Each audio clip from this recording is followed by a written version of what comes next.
સ્મિતા દરજી વડોદરાથી તમારું સ્વાગત કરું છું મારી દેવીની કિચનમાં। જ્યારે ઘરમાં કંઈ શાક ના હોય અને કંઈક ટેસ્ટી એવું ખાવાનું મન થાય તો આજે આપણે બનાવીશું મહારાષ્ટ્રનું ગીલાવાળું પીઠલા એટલે કે ચણા લોટનું ટેસ્ટી એવું ઢીલું શાક, જેને ઘણા લોકો બેસન કહે છે। એ વધારે પડતું ઉનાળામાં જ બને છે, કારણ કે ઘરમાં શાકભાજી હોતા નથી, તો આપણે બેસનમાંથી સરળતાથી આ બનાવી શકીએ છીએ। તો ચાલો આપણે બનાવીએ। તેના માટે મેં લસણની 5 થી 6 કળી, 5 લીલા મરચાં, અડધો ટુકડો આદાનો અને અડધી ચમચી જીરું ઉમેરી આપણે તેની પેસ્ટ બનાવીશું। અહીંયા મેં 1 વાડકી ચણાનો લોટ લીધો છે।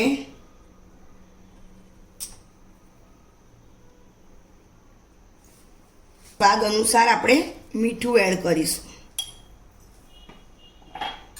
અહીંયા મેં થોડી હળદર એડ કરી છે। ચણા લોટનું બેટર બનાવવાનું છે। થોડું થોડું પાણી નાખીને હલાવવાનું છે, જેથી ખરી રીતે અંદર ગાંઠો ના પડી જાય। આ રીતે સરસ આપણું બેટર તૈયાર થઈ ગયું છે। હવે મેં અહીંયા 2 ડુંગળી લીધી છે, તેને આ રીતે કાપી કાઢી છે। આ રીતે આપણે તેનું બેટર તૈયાર કરી લીધું છે, ગાંઠો ના પડે તે રીતે। પ્રથમ આપણે કઢાઈમાં તેલ મૂકીશું।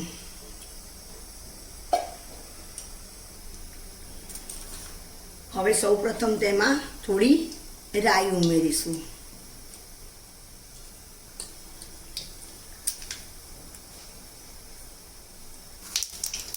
હવે રાઈ કતળી ગઈ છે। હવે તેમાં આપણે જીરું એડ કરીશું, અડધી ચમચી।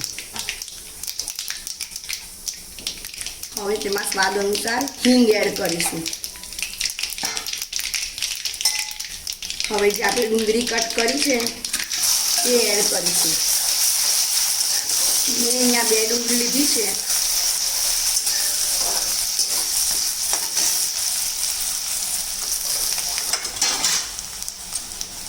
આપણે સરસ ધીમી આંચે શેકાવા દેવાનું છે, ગુલાબી ગુલાબી।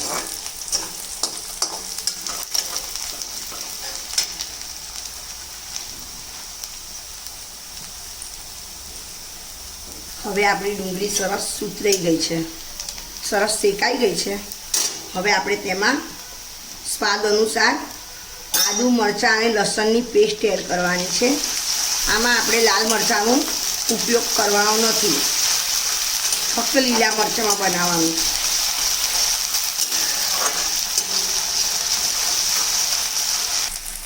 હવે થોડું સ્વાદ અનુસાર મીઠું, થોડું ધાણા જીરું,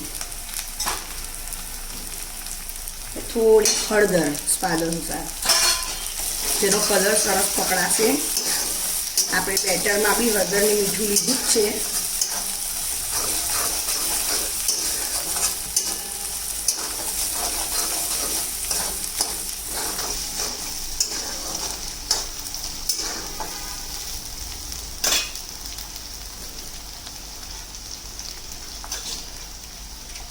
હવે આ બેટર બનાવેલું ધીરે ધીરે એડ કરવાનું છે।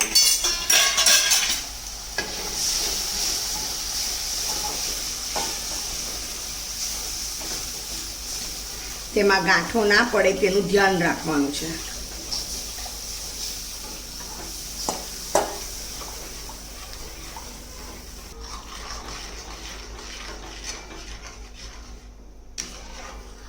હવે તેને ધીરી આંચે આપણે હલાવતા રહેવાનું છે, નીચે ચોંટે નહીં તેનું ધ્યાન રાખવાનું। આપણે તેને શેકાવા દઈશું।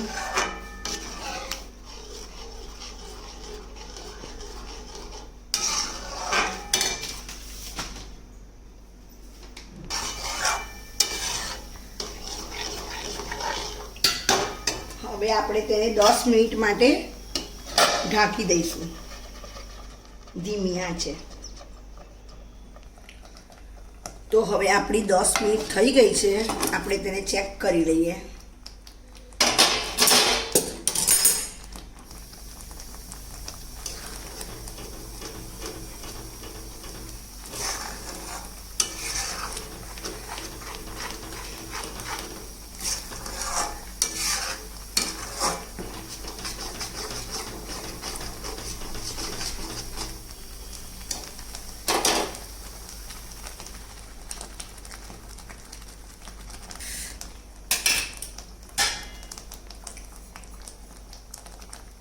હવે તેમાં આપણે થોડું લીલું લસણ એડ કરીશું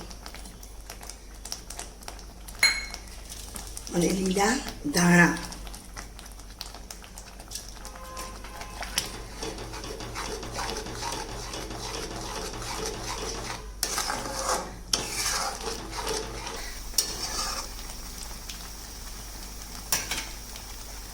આ થઈ ગયું છે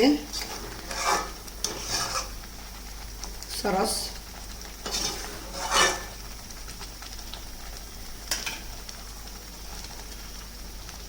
તેને હવે આપણે સર્વ કરીએ.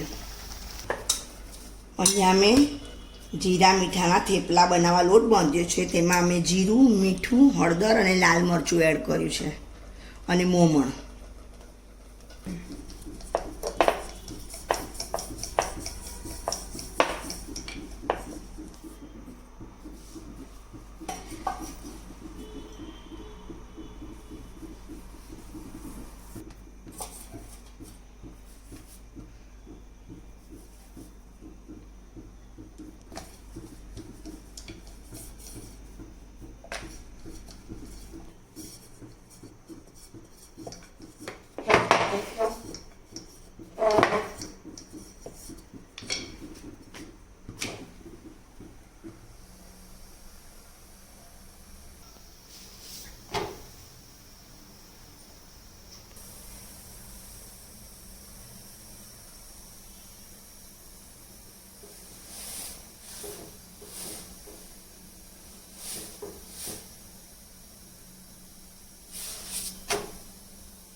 તો આપણો થેપલો તૈયાર છે જીરા મીઠાવાળો. તો ફ્રેન્ડ્સ તૈયાર છે આપણું પીઠલા.